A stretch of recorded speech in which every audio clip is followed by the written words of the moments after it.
Not a matter of if, but when a crisis could rock your world. I'm Roshini Rajkumar, crisis strategist, licensed attorney, and host of The Crisis Files. In each case file, we explore a real-world crisis or a multi-dimensional controversy. My Crisis Squad and I are here to find solutions. Crisis Squad member Dr. Abdul Omari joins me today. He is an inclusion, equity, and diversity thought leader and consultant. He's here to discuss a case file I call DEI Backlash. There are currently more than 30 bills nationwide aimed at restricting diversity, equity, and inclusion programs at public colleges and universities. Texas Governor Greg Abbott signed a bill June 14, 2023, banning DEI offices, programs, and training on public campuses altogether. Florida has a similar law. DEI critics argue the programs at best address a problem that is no longer an issue, or at worst, are themselves discriminatory. Abdul, what's going on here? Are DEI programs still needed? Yes, they are very much needed. I think when we even consider our own backyard, in just the last 8 months, we had a situation at one of our universities where students were saying they feel uncomfortable at the university because it is becoming more diverse, particularly white students saying that they didn't feel comfortable around folks who are more diverse or people of color. And so even in situations like that, that automatically suggests that, yes, we do need programs, we do need education, we need exposure, we need folks that are with and in relationship with folks that come from different backgrounds than they do. You know, we always tend to, when you and I talk, get into the power of language. Terminology is so important. Mm-hmm. And this is part of the reason I'm not a big fan of the term just as it stands, diversity, because it seems to be something that says to a lot of people the color of your skin. But really, there's age, there's physical ability, there's are you a veteran or a civilian? I mean, there are so many layers to diversity. So how do we really help everyone understand that these laws, these programs are really there to help everybody? First and foremost, to your point, right, there's something that a lot of folks will talk about, like dimensions of difference, or the diversity wheel, for example, that will have a display and it'll tell you all the different ways that people are diverse. And actually, quite frankly, not all the different ways, right? But an example of how it is much more than simply the color of your skin or your gender. In addition to that, there's another good display that depicts an iceberg. And what's above the surface of the water are the things that if we are able to see, we can see. Automatic things that our mind kind of goes to when we think about diversity. And then below the water are, like you said, veteran or your level of cognitive ability and neurodiversity, right? Perhaps. Things like that. What we need to be doing is really demystifying and bringing people to a point where it's less of you're wrong or you're in this group, so therefore it's me against you. I'm getting something in a DEI program or what have you, and that's taken away from you. And to really say we are talking about much larger things in a bigger bucket of identifiers. Now, that doesn't mean that we should not be focused on people, identifiers that have been pushed further to the margins throughout history. Because it's so big and there are so many different identifiers and things of that nature, that there does come time where we say, in these moments and in these ways, we are going to focus on, and then you fill in the blank. Because historically speaking, there are groups who have been pushed to the margins more than others.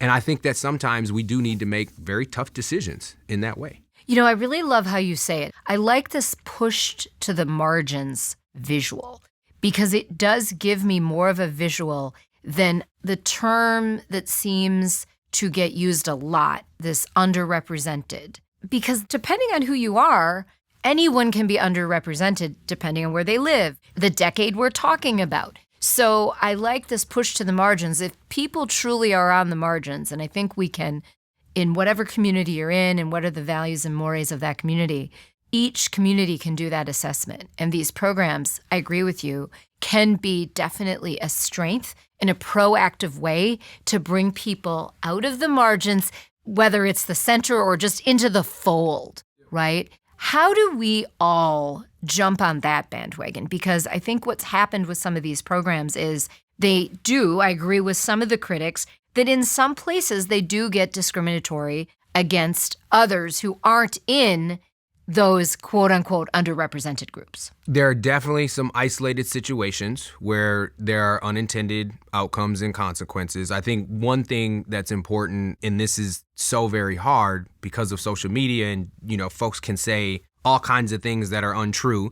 I do think, though, that for those who are interested in a productive conversation, we can bring this to light and say, yeah, there have been some instances where things have happened and it's been discriminatory practices against one group in service of another group or in the idea of service for another group. And it's not that common. It's not like there has been a system design that is saying, all right, now we're going to nitpick on white men or pick your group, right? For those who are willing to have the productive conversation, because there's a lot that are not. And I think those are the folks that we really need to focus in on. And also, I think we need to be letting folks know that the conversation around diversity, equity, and inclusion is not this zero-sum game where it's to suggest, oh, if they have, then I don't. And that's not actually the case. There's plenty to go around. Everybody can win.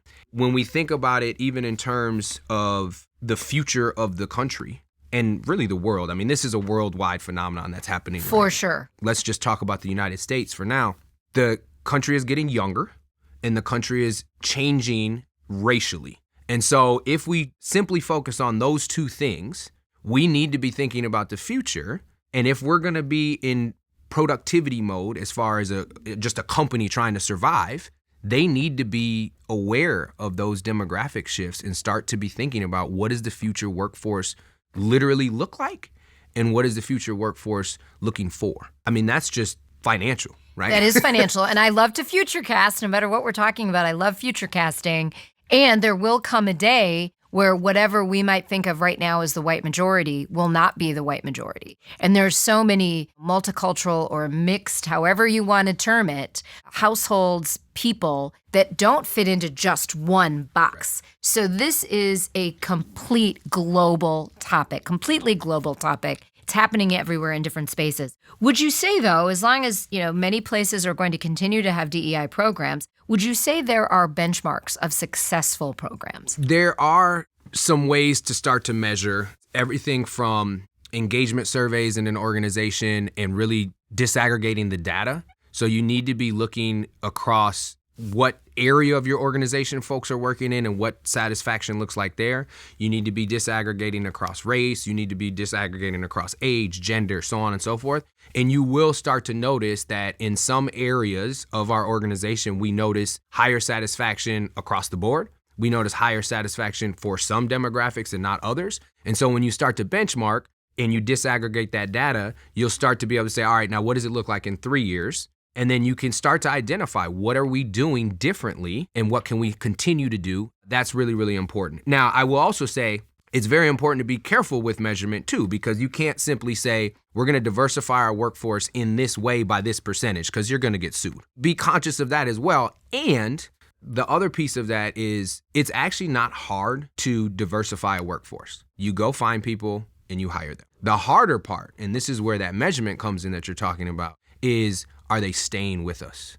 Because if they're not staying with us, you're actually wasting a whole lot of money. And that's an engagement issue. Correct. That's a culture issue. That's right. Culture is so important. So I do work with, as you know, corporate executives, corporate board advising, and some of the best practices for corporate boards is they are looking to diversify their membership, to have a skills matrix, to really say, what does this corporate board need in order for the corporation to thrive, whether it's a public or a private corporation. And the best practices there are to look at the skills matrix and to find and select based on that. And it's a bonus if we then find board members who also fit into what could be considered racially diverse or gender or sexual orientation, what have you. Do you think we're ever going to come to a day, or how far off could it be if we dream right now in Futurecast, that companies can really be more in that skills matrix place versus even the DEI terminology? Every organization I work with is to work myself out of a job. And a lot of people can't, they're like, wait, you're doing what? That's my goal. I no longer want to be with you. The answer to your question is, I think that with intentionality and with understanding that if we take a chance and we put a woman on our board and it goes horribly, it does not mean that we should not have women on our board. And maybe that was the wrong woman. Correct, right? You didn't do a good enough job interviewing. Exactly. Yeah. Because there very much is a mentality that I've noticed, which is like, we tried and look what happened. But we never say that like, oh, we tried with a man, we're never going to try that again. No, that doesn't happen, Exactly. right? And so my hope is that we will have those failures. We will continue to try. We will be intentional about widening that pool of people that are coming, that we are seeking. And then eventually it'll become second nature. That is something I would love to see yet in my lifetime. Getting back to why we first started talking about this, these laws are happening in public universities and colleges. So we have a whole private system out there. Mm-hmm. I don't know how successful or if it will become like a nationwide thing, although there are bills in about 30 states right now. So what can we do as a country? I'm just talking about the United States right now. We have public entities that are much more beholden to federal law because they're public entities or constitutional issues. I'm not saying private entities aren't, but they have a little more choice. So how do we make an alignment around when it comes to the institution, regardless of what type of institution it is? A lot of this does come back to the conversation that we were having a little bit ago, which is to really demystify some of this, I think is really important. When you're talking about higher education, academic freedom is the cornerstone of higher education. We're starting to say we are going to create laws that could potentially take away academic freedom. A major thing that is important here is to really start to identify very clearly what that could mean for the future. And a group of people are saying, we don't want you to have DEI programs. We don't want you to have certain textbooks and things like that. We need to make it very clear what that could look like if someone else is in office. And so then now all of a sudden you're saying, all right, we're not going to teach the Second Amendment, right? So these have to be consistent regardless of who the office holder is. Correct. For any decade, for any generation. Correct. And that's where if we start to say, I understand you don't want these programs. I disagree with you. And if you go that route, you're also opening the door for someone to take it in a different direction, right? And so really being thoughtful about that, I think, is important too, because that is very much what we could end up having as we go forward. And that, to me, is very scary. Right, and that opens up the door to many more crises. Right. Well, I always like to end on a positive note, Abdul. So what is some, I guess, great info from the field maybe you could share with us? What is some of the progress that's happening? You're in the trenches with this. A few things. We had this huge shock to the system in 2020. Everybody found out things or learned new things that they were unaware of or unwilling to learn at some point in their lives, and then it was, whoa. And so we had a pretty big shift to everybody is about diversity, equity, and inclusion. It has mellowed, which I think is natural anytime you have a shock to the system. What we're starting to see is we are noticing that there are a lot of organizations that said it has calmed, the shock has gone down, and now we feel like we can really get to work. There are some who have lost significant steam. Hopefully they'll come back around. What I am seeing is more organizations, and this is something that I eventually got into the luxury as I built my business to start be a little more forceful in clients that I took on and what I was asking them to do. Very intentional. Yes. What we are starting to see, or I'm starting to see more of now with the folks that I'm partnering with and working with, is they are identifying and recognizing that we cannot do these one-off trainings. And that's something that in 2019, I started saying to the organization, what are you doing when I'm not there? Because if you have some stuff going on, cool, I'll come deliver some education, what have you. If you don't, let me help you.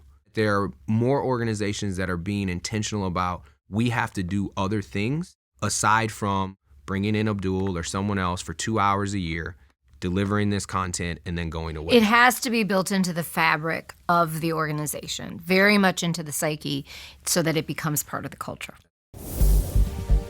Thank you, Dr. Abdul Omari, a thought leader in the inclusion and equity space and a valued member of my Crisis Squad. Today's Crisis Brief is brought to you by Proof Alliance. Number 1, evaluate your own program if you have one. Is it adding value? Have actionable and measurable goals. Number 2, inclusion and equity is not a 2-hour seminar once a year. These topics should get woven into the fabric of your organization. Number 3, trust matters.